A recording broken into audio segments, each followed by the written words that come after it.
next presenter will be Sofia Gabriela Castellanos with the topic Survival's Guilt. Go on.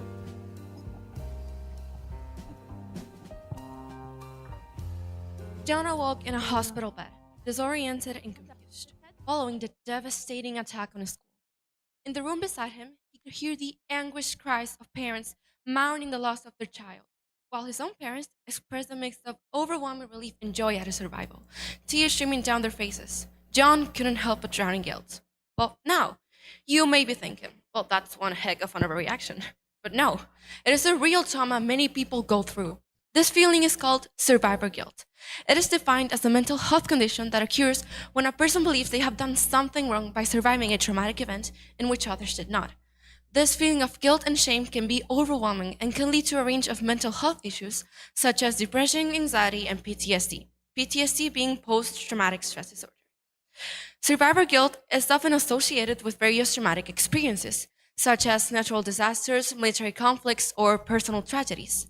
And although exact statistics are not provided, it is acknowledged that the most vulnerable populations, like children, are the most prone to experience this form of guilt following a traumatic event. In post-revolution societies, individuals may also exhibit certain behaviors as a result of their experiences. Some may become withdrawn or afraid to speak out, while others may turn to substance abuse and other coping mechanisms as a way of coping with their feelings and numb their pain and guilt. It is important for us to understand and address survivor guilt and help individuals heal and move forward. Therapy, support groups, and other mental health resources can be crucial in helping individuals and trauma survivors heal and cope with their feelings and rebuild their lives. As a society, we must also work towards creating an environment where survivors of trauma feel safe and supported in sharing their feelings and experiences and seeking help.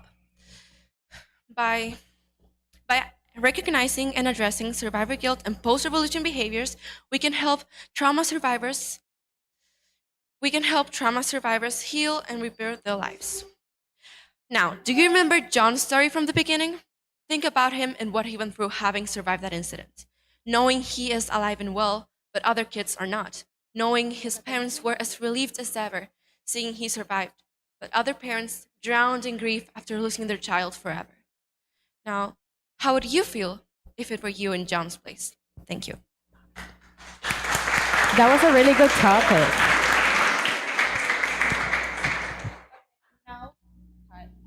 Now we have Mia Catalina Céspedes Alvarado with the topic Feminism is misunderstood.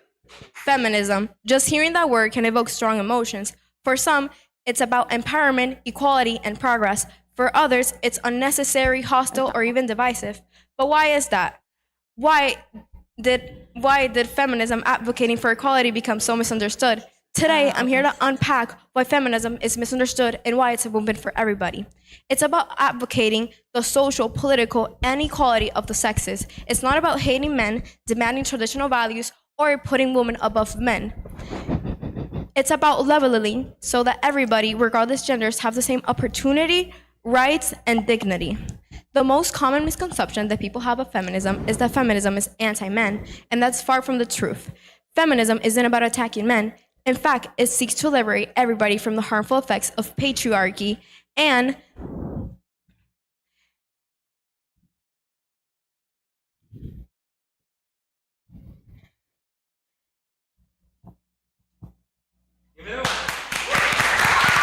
Very nice.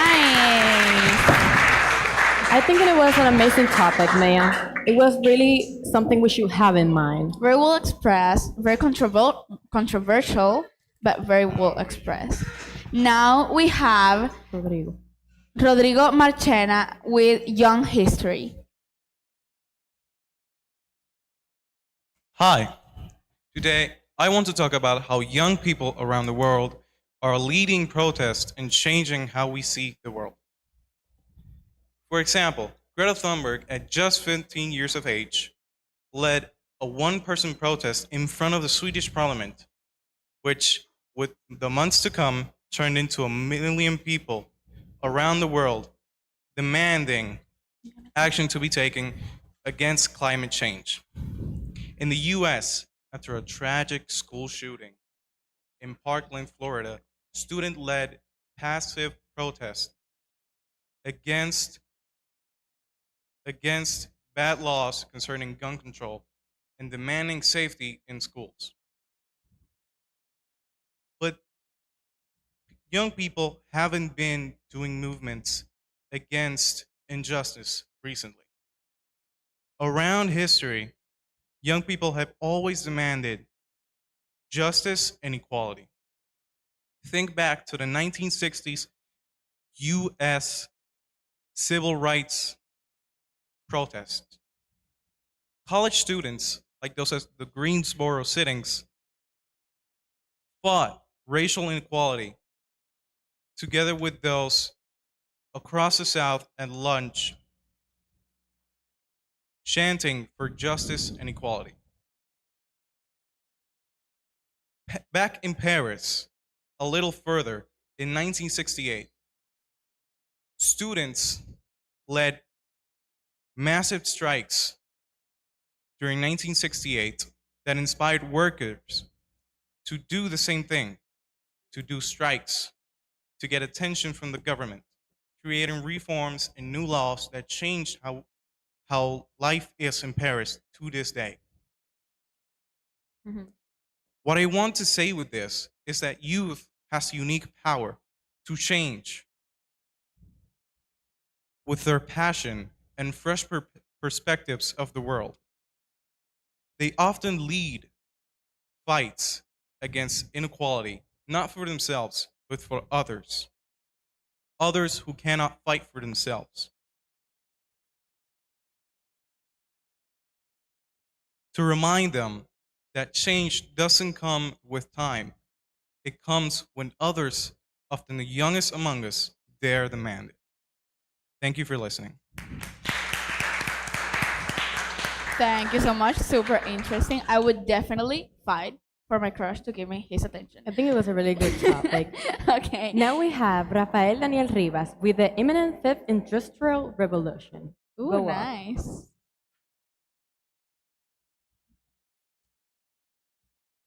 So, as we all know, we are in the fourth industrial revolution.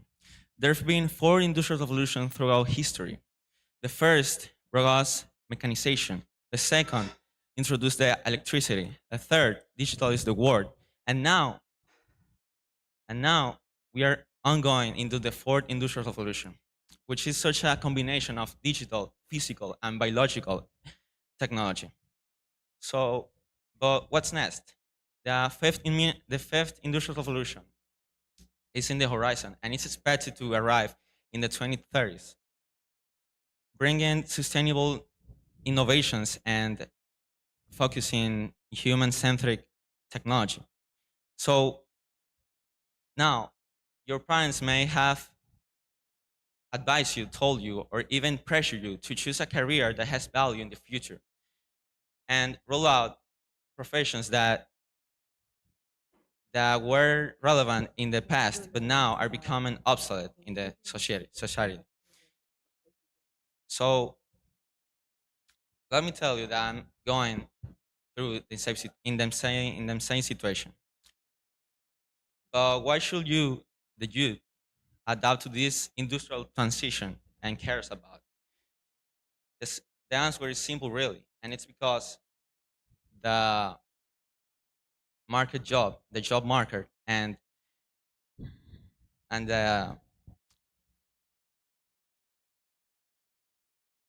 job market and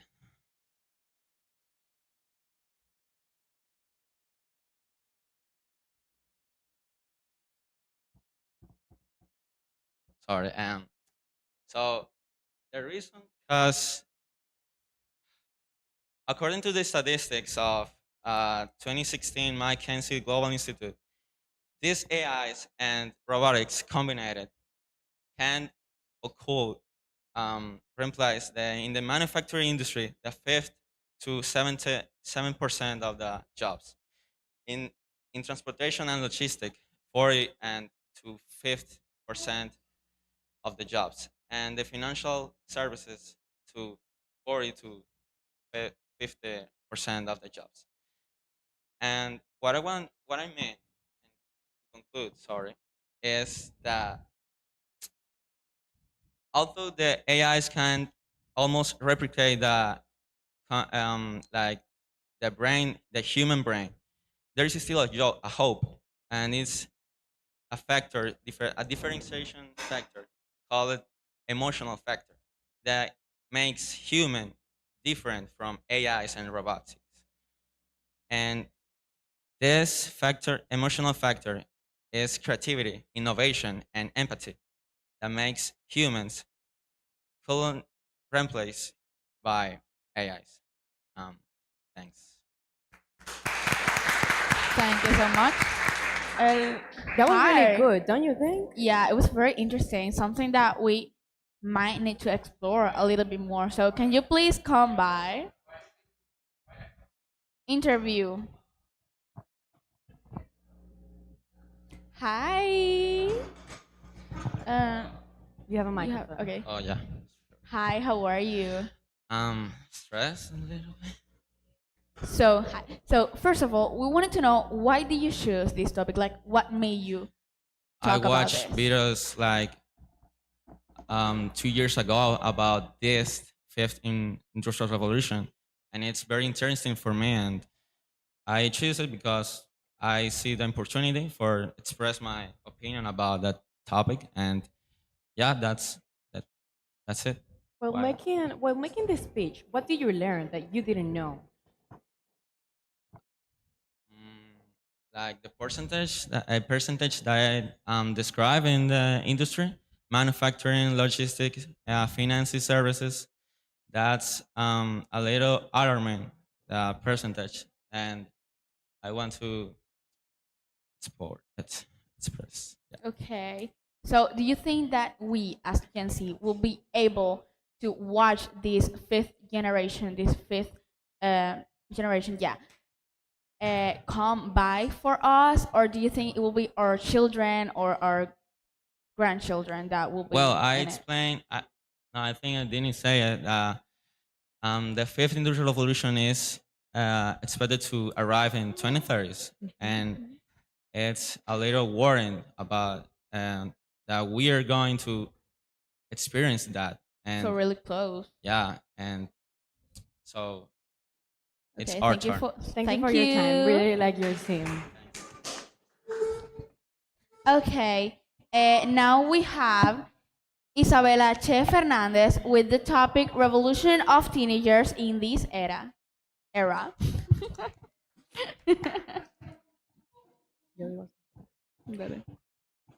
Oh well. Have you heard the phrase teenagers love to fight these days? Well, I do. This is a phrase that a lot of parents and family love to say. But have we think why they are like this? Well, each generation has the feeling that their generation was better. They don't make this kind of mistakes and they don't have this kind of problems. But it's actually not like that. When you are young, you don't notice the big part of the mistakes that you make. And when you grow up, you don't remember it. Uh, and we cannot forget the. Uh, okay. Wait. Okay.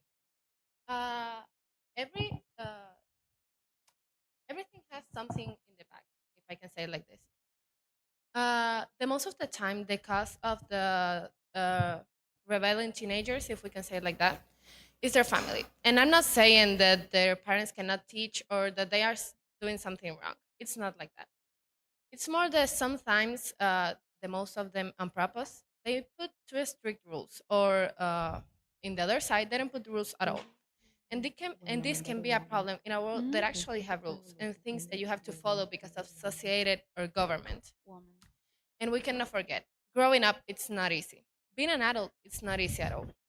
And we are learning how to be it. Uh, it's like we are trying and seeing how far we can go on the society. We are making mistakes because we don't know how to act. We don't know what to do or what we cannot do. And sometimes parents think that we are like trying them or something like that. And it is not like that. It's just that we are adjusting to our new society, if we can say it like that. Growing up, it's not easy. So we have to understand that we're gonna make mistakes. We are gonna do to we are gonna do things that maybe are not okay. So you have to remember, it's our first time too. It's difficult to us too. Thank you. Thank you so much. Very interesting topic. I feel identified. Like what she said, I feel Yeah, like it's me. yeah. I get you. Now we have Sofia Matos with the topic Scientific Revolution and its woman. What do you think about when scientific revolution comes to your mind? Personally, I think about a series of events that marked the big transformation of the humanity's understanding. But when I think about the characters that participated in this revolution, I can only think about men, like Isaac Newton, Marcelo Malpighi, and many more.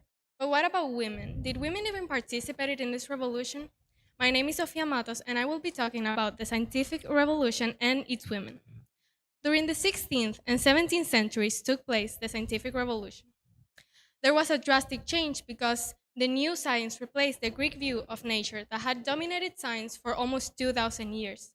I mean, it was a big impact to go from believing in gods and give a supernatural explanation to natural phenomena to go to an era of inquiry based on observation, experimentation, and rational thought. There were so many men that did play important roles in this revolution, that's true. But there were so many women that did play important roles in this revolution as well, and they were not recognized at that time and not celebrated at that time. But we can change that, celebrating them now. Émilie du Châtelet was a French mathematician and physicist from the early 1749. She had a good education, which allowed her to delve deeper into these topics. Two of her greatest contributions were the first one being the translation of the Principia Mathematica from Isaac Newton, and the second one being the theory of the energy, where she explored the movement of the energy. Even though these are very important and significant contributions to the scientific revolution, they were not recognized at that time, and they were actually undervalued. Actually, one time Voltaire, one of her lovers, declared in a letter to one of his friends that du Châtelet was a great man whose only fault was being a woman. For the simple fact that she was a woman, she was excluded and her work was often overshadowed by men. She got recognition in a field dominated by men, and not only her, but many more women.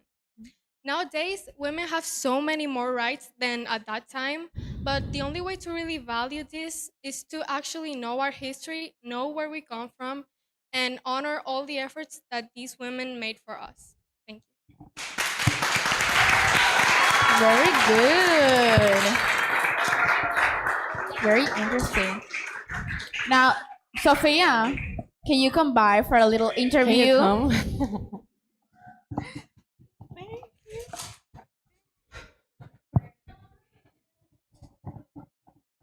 Hi. Hi. How are you feeling? I'm feeling great. Okay, about your speech. Why do you think you said that when you think about revolution, you think about the men that did it? So why do you think that women are excluded of this thinking when we think about the revolution and the changes that has made? Well, at that time, they were considered not capable of being like a good scientist.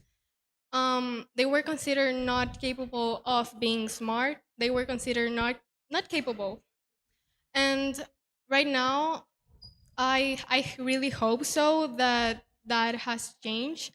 But the only way to change this is to know for sure that this that we have to change it. Like the future generations have to change it, and that's the only way so we can really focus on the future. Like as a society, we need to change that. Yeah. And why do you think that stereotype was set? Like, why did it happen?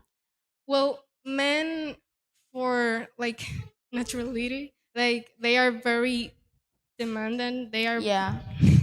they are very like from the beginning of the history they have thought Like they're that stronger, that yeah, they're better. they're stronger than women and like yeah.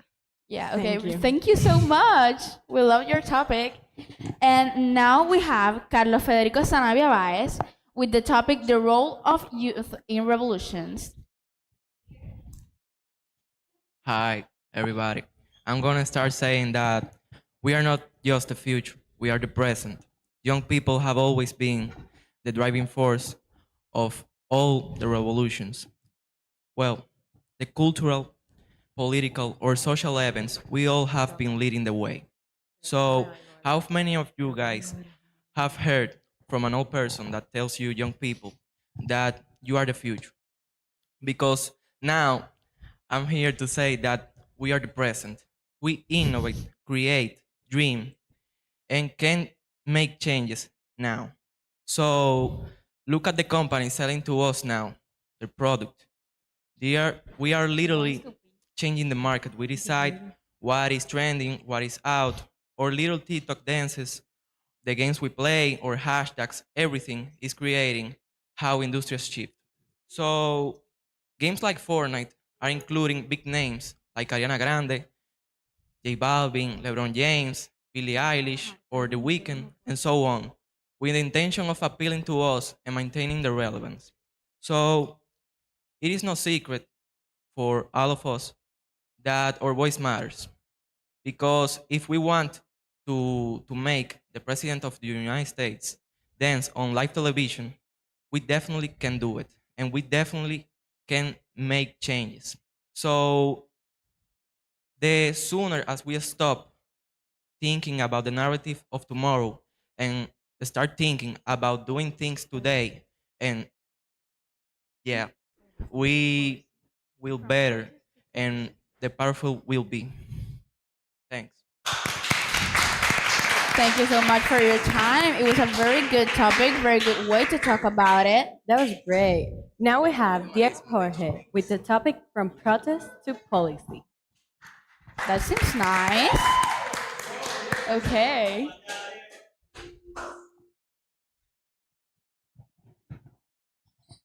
Today, I want to talk about a transformative force that's reshaping our world, the youth revolution.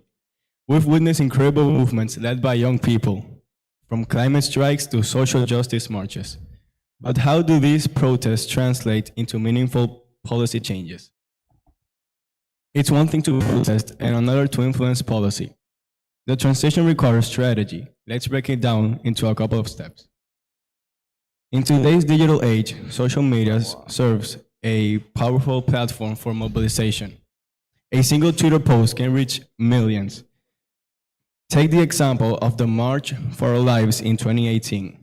Students across the US rallied for gun control, using social media to share their stories and organize events. This mobilization drew national attention and sparked discussions that led to proposals. Also, direct engagement with policymakers is crucial. Young activists must transition from protesters to advocates. This means attending town halls, lobbying, and presenting research-based proposals. We saw this with Greta Thunberg, whose passionate speeches in front of world leaders led to discussion about climate policy. Let's look at the impact of youth-led movements. After the Black Lives Matter protest, we saw cities reevaluate their policies. In many cases, local governments established task forces that include youth voice to reform policy practice. This is a clear example of how protests can lead to tangible policy changes when young people actively engage in the process. Of course, this journey is not without challenges. Young activists often face resistance, misinformations, and burnouts. It's vital to foster resilience both individually and collectively, mentorship and educationally. In closing, the youth revolution is not just a fleeting moment, it's a powerful catalyst for change. By transitioning from protest to policy, young people have the potential to shape the future. Let's continue to support and amplify their voices, not just as the leaders of today, but as the change makers of tomorrow. That was good, Diego. Thank you so much. Can you come for a quick interview, please? Está bien. Hi, thank you so much. Very good speech. Thanks. So, how you doing? We wanted to know Why did you say, like at the end of your speech, that young revolution is a catalyst for change? Well, the youth voice is a very important thing, and I think that the youth is the future of our lives and of the world in general. I think that's a really good mindset for you to have. Thanks. Okay, thank you so much. Thanks. We'll Okay, be right back. Stay tuned. thank you.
after our break, now we have Jorge Manuel Miguel Medrano with the topic Teen revolution against their parents.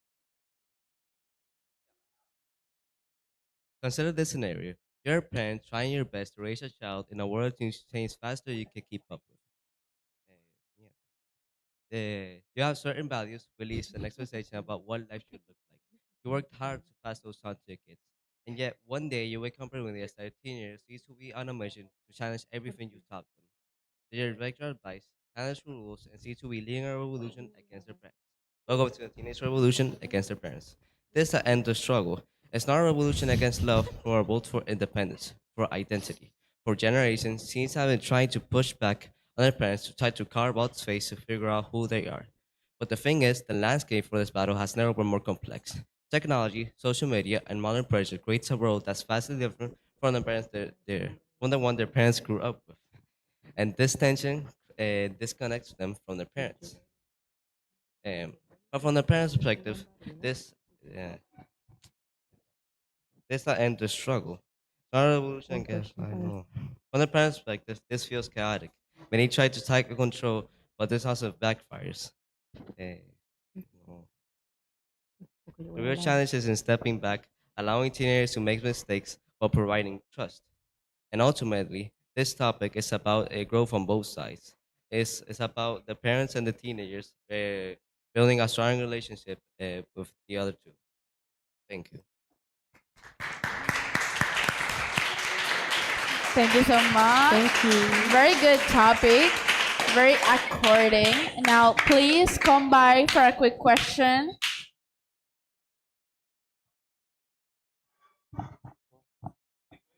Yes.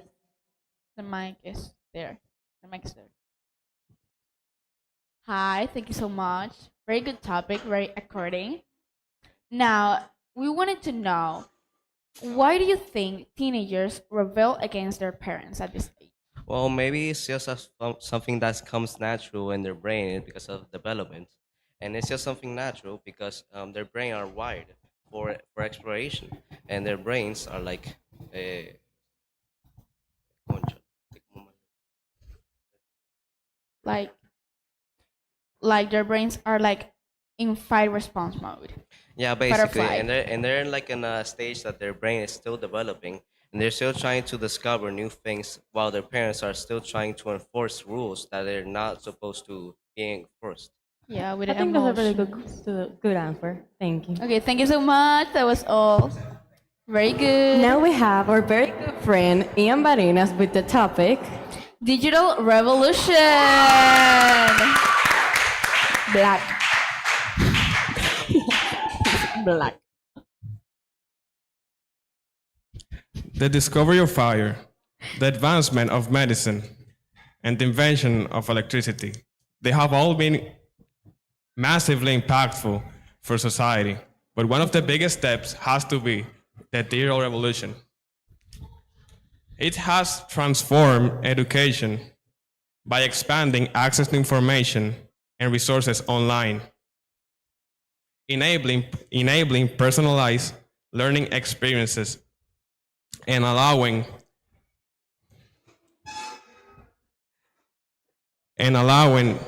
the students in remote and underserved areas learning opportunities. This shift also brings many challenges like maintain real-life relationships and present a curated online image that can lead to stress, anxiety, or depression among young people. Moreover, have you ever felt disconnected during class, barely following what the lesson is about, or difficulty focusing on one thing? Well, the digital stimuli and multitasking is doing this to our concentration. As students may seek quick answers due to the immediacy of online resources.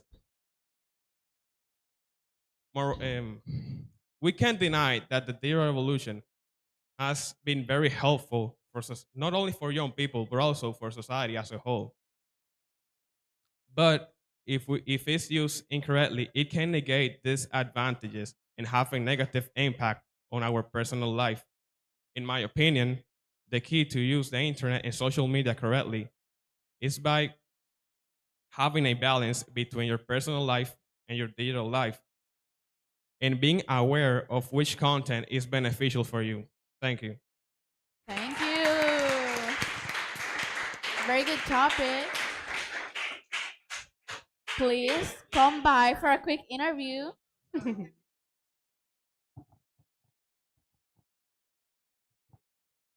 Hi, Take the how are you microphone, please. doing? Okay, and do you think the digital revolution has made more good or bad in schools and for society? I think that the data revolution has made a lot of good things, but it's also how the students use it when it's the time to research or do like homeworks or work. Yeah. So it depends on for how you use it and how you use Yeah, it's based on how you know how to use it and your mentality and what you want to do with it. it. Okay. Okay. Thank you so much. Thank That you. was it. Okay, now we have Sara Martinez with the topic. Digital revolution, how social media amplifies youth voices.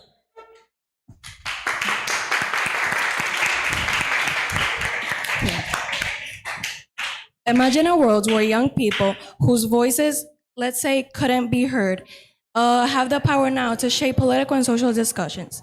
Thanks to social media, this is the power today. Platforms like Twitter, Instagram, and TikTok have transformed youth from passive spectators to active participants. Social media has allowed young people to create and control their own emotions. They're allowed to connect with the entire world. They can share about social economics, human rights, and etc. Because they have the power, since social media has been such a big part of our influence. In the past, reaching political leaders has been difficult for the, let's say, the average young person.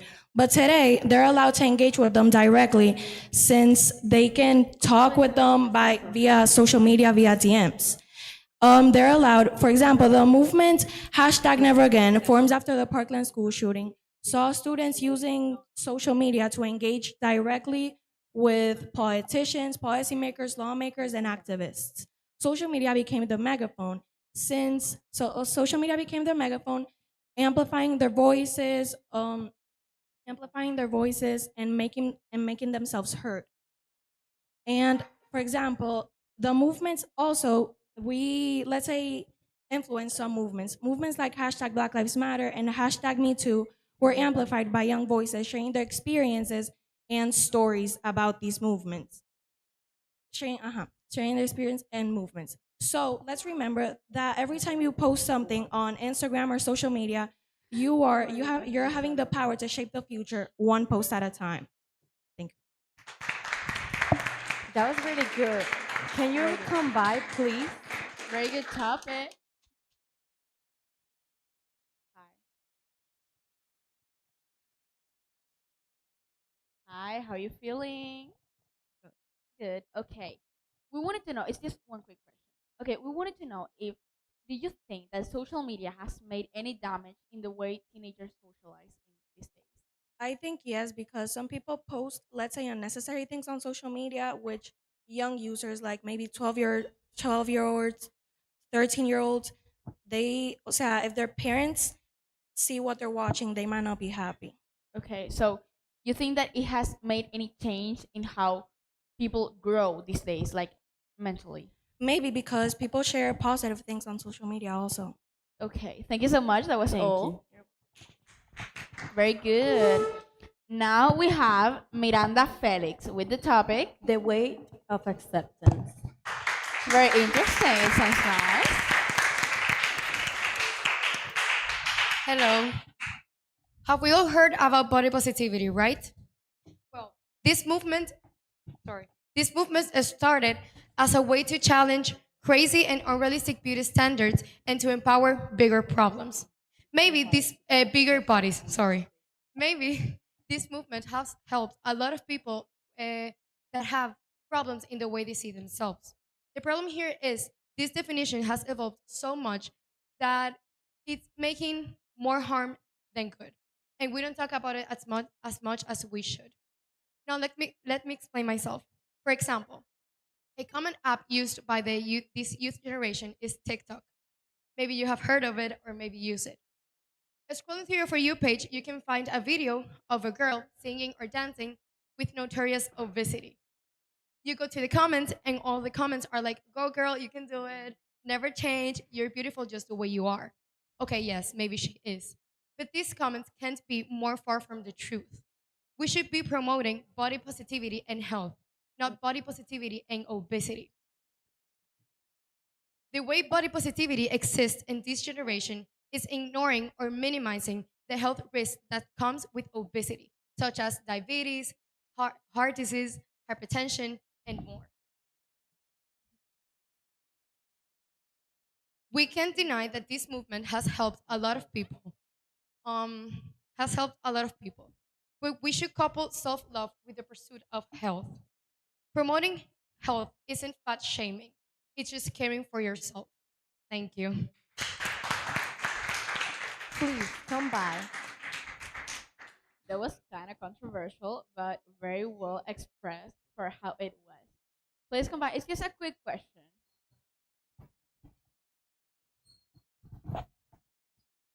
Hi, how you doing? What do you think, Fine. as yourself, as a teenager, what do you think is so hard to be accepted on today's society? Because as I said, in this generation exist a lot of crazy and unrealistic beauty standards, like you have to be this way or act like this, or your body has to be like this.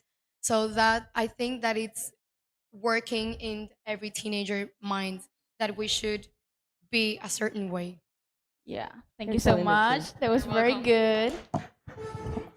Now we have Gianfranco Valdez Jimenez with the topic American Civil Rights Movement.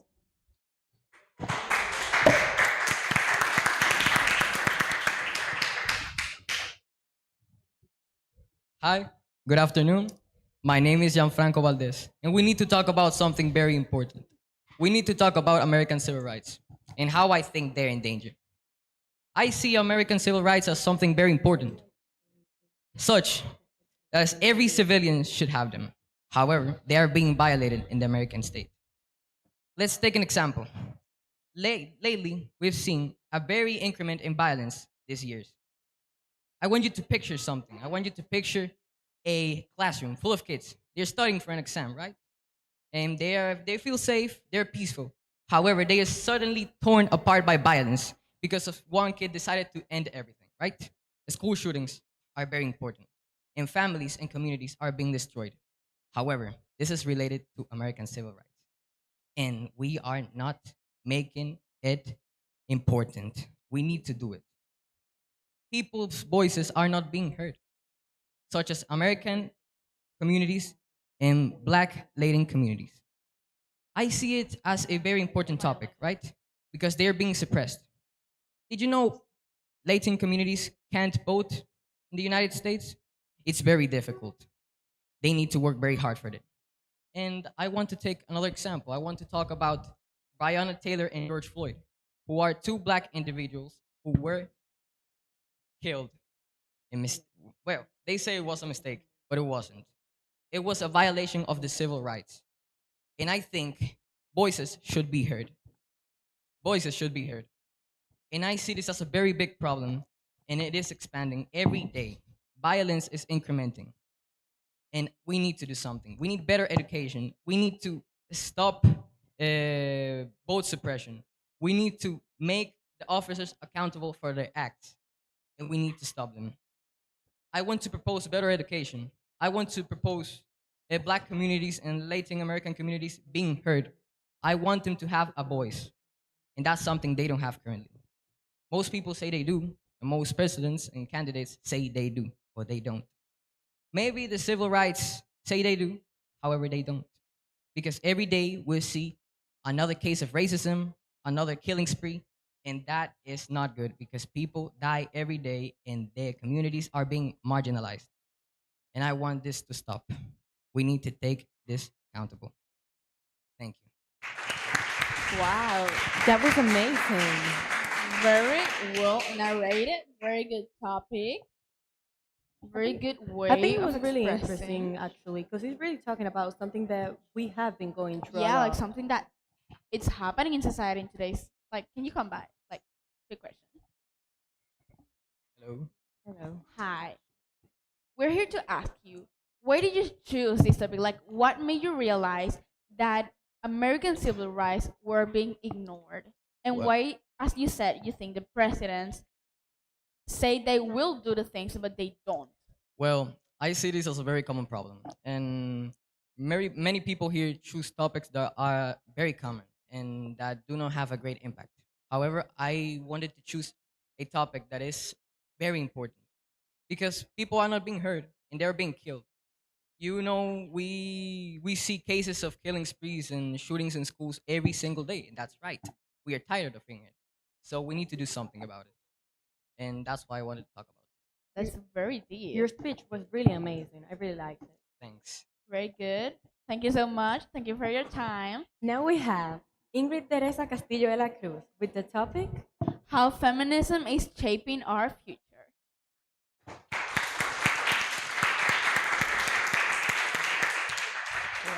Hey, have you heard about Susan B. Anthony? She's a key figure of American feminism, which is especially known for fighting for women's rights to vote. Her work laid in the foundation in the 19th Amendment, which guaranteed women's right to vote in the 1920s. Young people today are leading the modern feminism. They're using social media to spread awareness and advocate for a change. Platforms like TikTok or Instagram are perfect tools for the kind of activistic, like Dina Mulvaney, that it discuss topics like trans rights and intersectionality. Today, feminism is also more inclusive, recognizing how gender inequality is not just for your gender, it can be related for some different kind of discrimination, like racism and ableism. Figures like Malala Yousafzai are advocating for girls' education all over the world, showing how these issues overlap. Young feminists are breaking gender norms, like um, are breaking gender norms because they are finding a future where everyone can express themselves and their identity freely. They are also driving the fourth wave of feminism, which is about digital activism and grassroots movements, addressing like issues of gender-based violence and LGBTQI plus rights. Finally, your lead organization are not just part in the feminism; they are leading it, creating spaces for young people to create, learn, and take action, creating a new future where women and men are equals and is more just for everyone. Thank you. That was amazing. Very good topic. Very controversial. Oh my god, that was a super controversial topic with super controversial things to talk about. I mean, it Can you was. come by for an interview? Hi. Thank you. I have a question. What made that spark in you, like wanting to talk about feminism? I mean, we live in a patriarchal country. So being a woman is pretty difficult in this country because we are in a third grade country. And since we were kids, we have been discriminated for being women. And I have lived that before in my other school. So I have been my whole life a feminist. And I think it's important to know about feminism. Okay. I think it's great that you wanted to share that experience through your words. Thank you. That's very You're good. Thank you so much for your time. Now we have Jose de la Cruz with the topic. Revolutionary youth movement in music. Epa. We're listening to music? Music has always played a significant role in our lives, but it holds an special place in the hearts of youth individuals. From the moment we are born, music surrounds us and shaping our emotions, thoughts, and behavior. Eh, Music has the power to wide range our emotions, and young individuals, this impact is even more profound. Melodies and lyrics can provide a safe space for young people to explore their feelings, whether it's joy, by sadness, anger, or love. Music have a song for each emotion that you have by the moment. Music can stimulate creativity and cognitive development in teens. Learning to play a musical instrument or engaging in activities like songwriting and engage problem-solving skills boost self-esteem and promote discipline and perseverance. In conclusion, music gives voice to the people that have no voice. Thank you. Thank you so much. Very good topic. Can we What? please have now Gianluca Sepulveda with the topic? Sports can teach discipline. Oh my god, that's super real. Wow. You know, I used to do swimming. I don't know about them. So today I'm going to talk about how playing sport has helped me to handle things that happen in my life. Since 5 years old, I have been involved in the world of sports. I have played baseball, basketball, and soccer. And do you know that playing sports can be a way out of poverty, or it can also be a way to get out of problematic path? Um, I think that you know that since like 20, 30 years, the sports have always been known that you can get out of poverty with playing sports. You can even see some examples of famous athletes like Cristiano Ronaldo, LeBron James, or Diego Maradona. There are some people that we look forward to that know what it's like to come from modest beginning and the value of hard work. And their journeys are not just about personal achievement, but also about breaking cycle of poverty. And you can see that they always post something on social media, like I'm doing this, I'm doing that. And you may think that, oh, they want to say, oh, I have this and I have that. But what they're trying to do is to motivate you to do the things and have the same path that they are doing. To get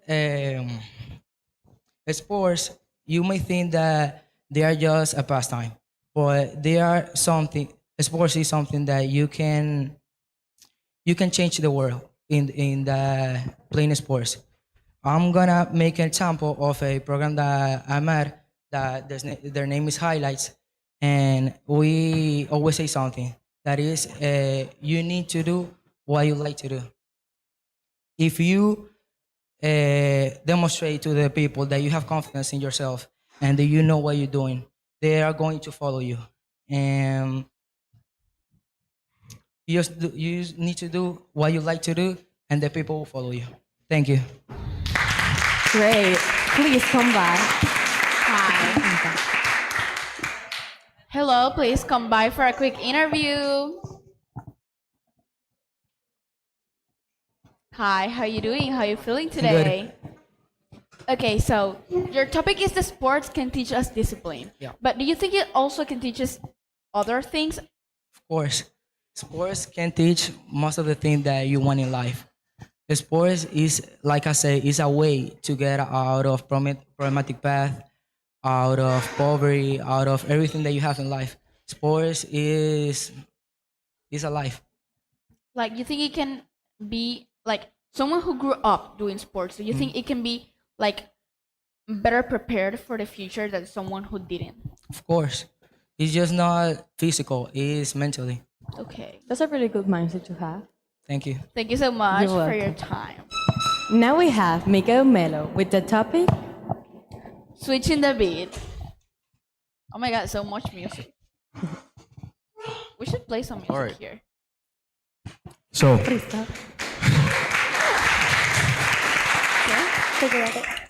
before I begin, I want to ask all of you a question. I want you all to picture something. Uh-huh. I want you to picture a world without music at all. Uh-huh.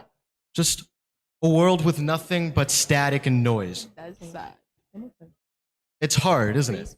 It's almost unthinkable because ever since we were kids, we've always been surrounded by music in one way or another. We've seen genres change and adapt throughout the years, going all the way from rock in the 90s to trap nowadays. And as we've grown, music has also grown on us. And it has shaped every part of our lives. Whether you see it as a way to vent your feelings or to express your frustrations, there's just no denying the massive impact that it's had on our lives. Personally, I've always been really passionate about music. Throughout my whole life, I've been filled with this desire to live and to sing and to feel through music. It has been something that has shaped my thoughts, my values, my ideals, and probably yours too. So, when I thought and when I saw today's topic, it really got me thinking. What if we were to use music as an avenue to shape the world around us? And because here's the thing, music, it's more than just a soundtrack. It's part of our lives. It's a force that influences every single part of us. And this isn't a new thought. All throughout the years, music has been used to inspire change in society. Think of protest songs and movements driven by artists from all around the world. It's always been rooted in music. All of these changes have been inspired by music. And it has mostly been in the younger generations. Because we, the youth, are the future leaders of this world. We're the ones who are going to be setting the new standards and creating the world we desire. So, why don't we use music to inspire a positive change? It can be a way to share our thoughts, our ideals, to spread our values, to challenge the status quo of today's world, and to finally guide generations to come towards a better future. Because these lyrics, these beats, they're not just sounds. They're tools at our disposal to spread what truly matters, which is a message of change. So I ask all of you today, right now, to stand up, raise your voices, and to finally use music as an avenue to change the world. Thank you. Thank you so much. Very nice topic. Please come by for a quick question.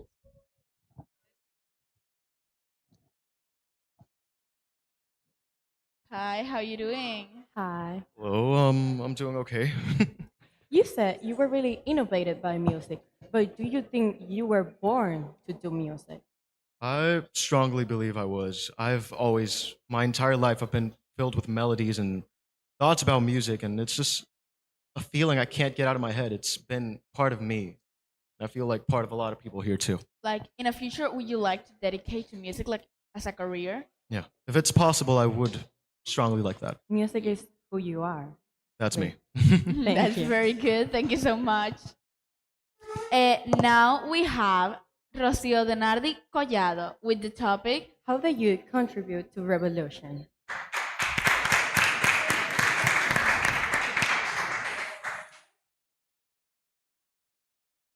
Imagine a world without the youthful spirit that dared to question the status quo. A world where progress was stagnant and innovation was suffocated. It's a chilling thought, isn't it? Throughout history, young people have been the unsung heroes, the architects of revolution that have shaped our societies. Today, as we grapple with global challenges, it's imperative to recognize and harness the extraordinary potential of youth to drive positive transformation.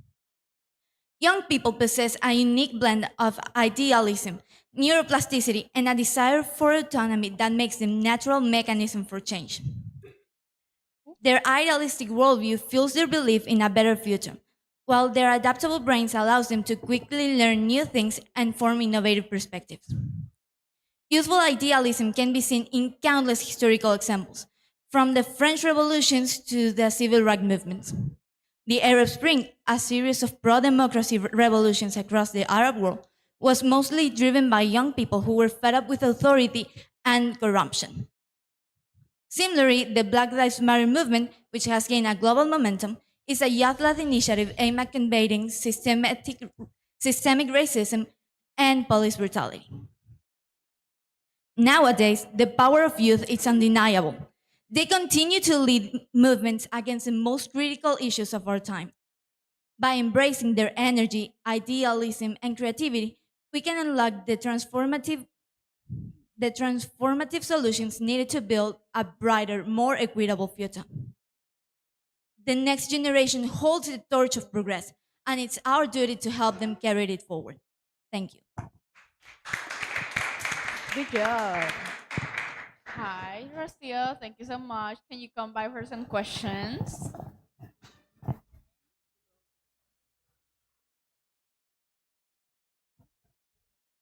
Hi, how are you doing? How are you feeling?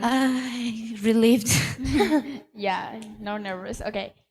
We wanted to know, how do you think that young people movements can change society as it is nowadays? I think that every generation has like a different thought about what's wrong with the world. Nowadays, we see that most protests in the street are led by young people. We have the examples with the LGBTQ community. You see that it's this our generation, the Gen Z, who is mostly fighting against or in pro of those rights. And do you think that in today's world we have more protests than before because of social media, or that we are seeing them more because of the social media and they have always been there? I think that social media made everything like clearer. Like every or most people have more access to information, to news than before because of it. So I think that social media is like a way to let people know what's happening around, and Like connecting with each yeah, other. Exactly. what makes what m- let Well, lets people know what's know happening. what's happening. Yeah, right. And when it's happening, so they can go and support. Yeah, so it's primarily young people who fight Okay. for us. Thank you so Thank much. you so much for your Lucia. time. Now we have Camila Esther Espejo Ortiz with the topic. Youth and social justice. Oh my God. You know who is unjust with me? My parents, but they don't let me have dessert. What if I told you that the future of justice doesn't rest in the hands of the most powerful, but in those who are often underestimated, the youth? Young people are often judged or overlooked, but if we look at history, there's many revolutions were led by them. They don't like the world as it is, then don't wait for a change, they make it happen. Youth have powerful minds and can do things that those with power may not even imagine. Teens create movements because they feel strong. They are frustrated with the adult world and want to change what they see as unfair. From the civil rights movement to today's climate strikes, youth have always known one truth: change can't wait. They see the world clearly and aren't afraid to challenge what's wrong. They understand that the systems of power are human made and anything made by humans can be changed. We've seen young revolutionaries like Malala Yousafzai fighting for girls' education, Parkland students speaking about good violence, and Greta Thunberg with their climate action. They push for a change in education, human rights, and much more, showing us how the world could be. But this isn't just their fight, it's our fight too. If we choose to stand alongside them, to amplify their voices instead of silencing them, we can be part of a movement that transcends age. Because justice isn't something to be deferred to the next generation, it's a collective responsibility. They need, we need their passion, their fresh perspective, and their courage. And they need our support, our wisdom, and our resources. So we must ask, are we ready to learn from them? Are we willing to join the revolution? Because youth are shaping the future of justice, a future that can't wait. Thank you. When? Okay. Okay. Very nice topic, very nice way of talking about it. Thank you so much. And now we have Diego Jose Santos with the topic. Breaking the mold. Go Oh ahead. my God, do you think we're going to talk about cookies? I We're want a not. cookie. I want a cookie. Buy me a cookie. No.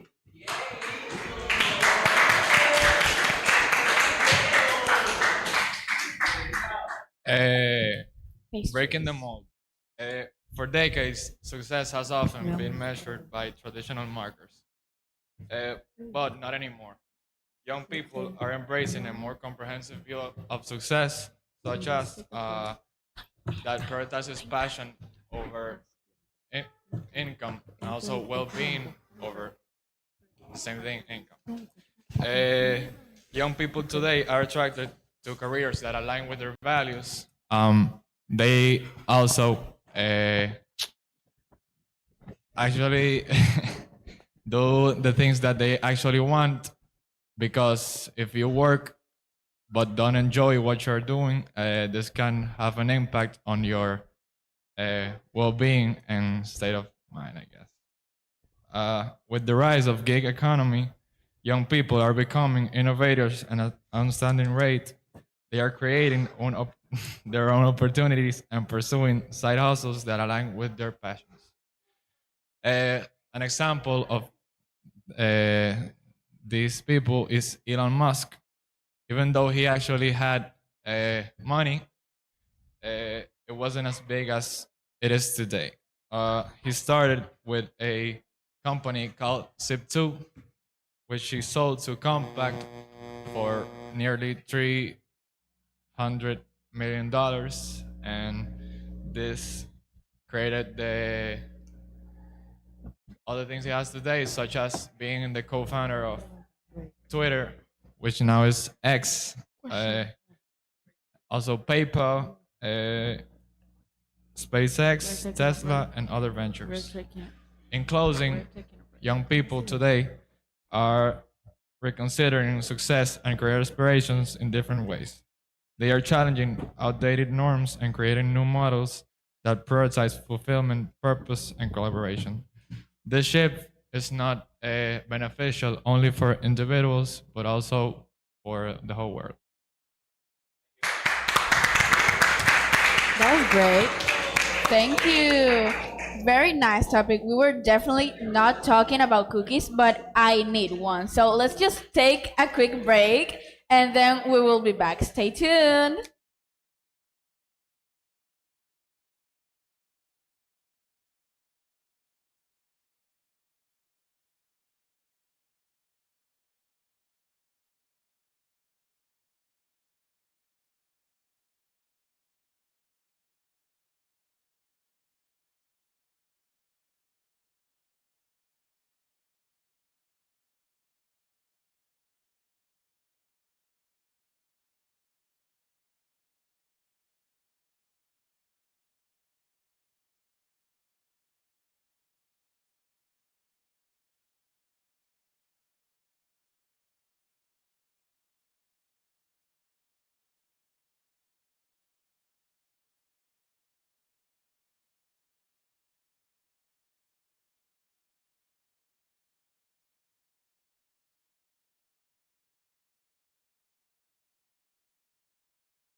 Hi, welcome back. We're back with Laura Gomez with the topic A world of constant change.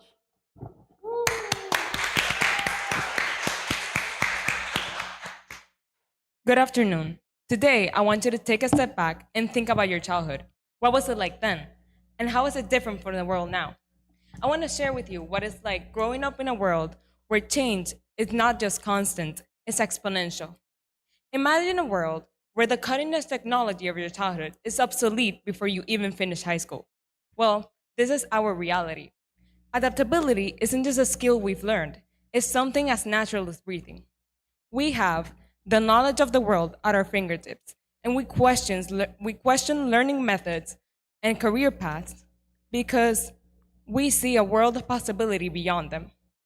We have been climate activists before we can even vote. We have been challenging social norms, and we have been pushing for inclusivity.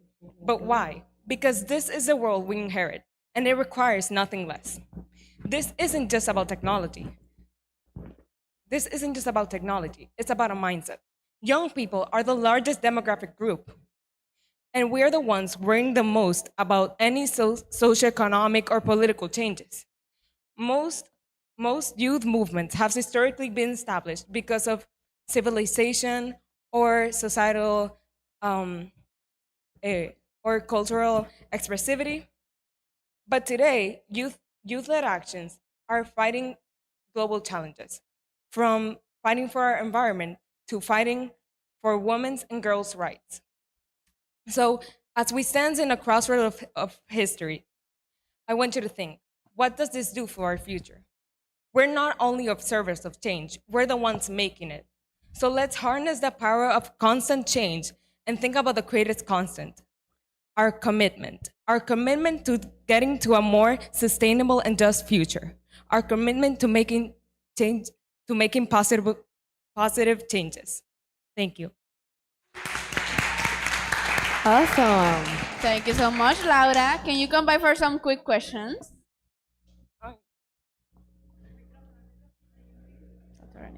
I really liked it too. I like the topic.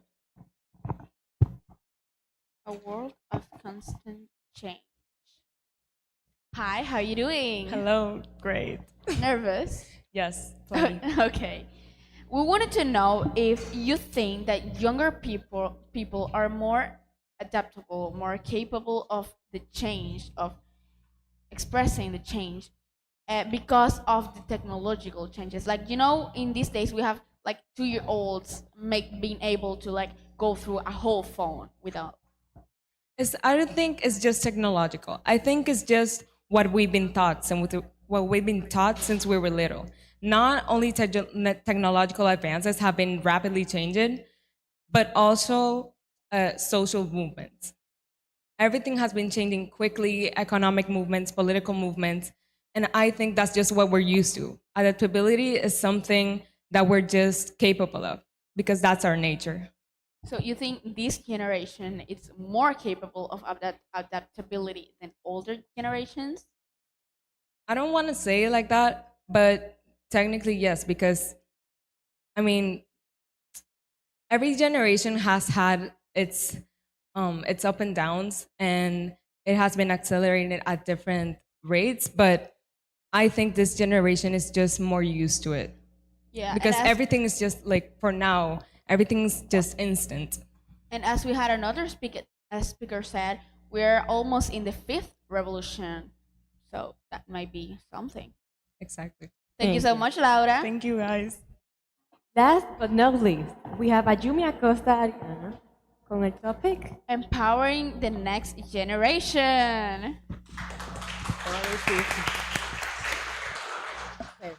Sorry. What if you could totally change the way school works? How would you make learning more fun, inclusive, and actually useful for the future? What do you think needs to happen, and how can you be the one to make it real? Education has always been the foundation of progress, but today the world is changing at an unprecedented pace. The way we learn, communicate, and work has been transformed by technology, globalization, and social movements. In this rapidly evolving landscape, one thing is clear. Young people must have a say in shaping the future of education. Why? Because it's their future at stake. The students of today will be the innovators, leaders, and change makers of tomorrow. They know better than anyone what skills and knowledge they need to thrive in a world that is constantly shifting. Yet too often, decisions about education are made without their input, leaving them stuck in outdated systems that no longer serve their needs or aspirations. Young people are not just consumers of education, they are its greatest stakeholders. They bring fresh perspectives, creativity, and a deep understanding of of the challenges and opportunities that their generation faces. Whether it's integrating more technology in classrooms, addressing mental health, and promoting critical thinking and problem solving, young people have a lot of insights that can revolutionize how we learn. When including students in the conversation isn't just a matter of fairness, it's a matter of practicality. When young people are empowered to shape their education, they become more engaged, motivated, and responsible for their own learning. They develop leadership skills, self-confidence, and a sense of ownership that can revolutionize how we learn over their future. And most importantly, they help create an education system that is relevant, inclusive, and forward-thinking. This is not about handing over control, but about collaboration. Educators, policymakers, and communities must work alongside to create a learning environment that reflects the realities of the 21st century. By involving young people in the conversations, in decisions about curriculum design, teaching methods, and educational priorities, we can ensure that our schools are places of innovation and inspiration. Thank you. That was great. Thank you so much, Ayumi. Okay, so that was it. That was our first day in the TED Talk. So, what do you think, Claudia? It was very good. We had some very good topics, some controversial, but very well talked about. Some that were good, but not as interesting. But each and every one of them was amazing, and our speakers were fantastic. We were gonna have two special guests in the table today with us, but we couldn't because of technical issues. Also, we're very proud of our speakers. It was a very good first day, and we will continue tomorrow with another person. Sadly, we will not be here. I know you're sad because of that, but thank you so much for listening and tuning.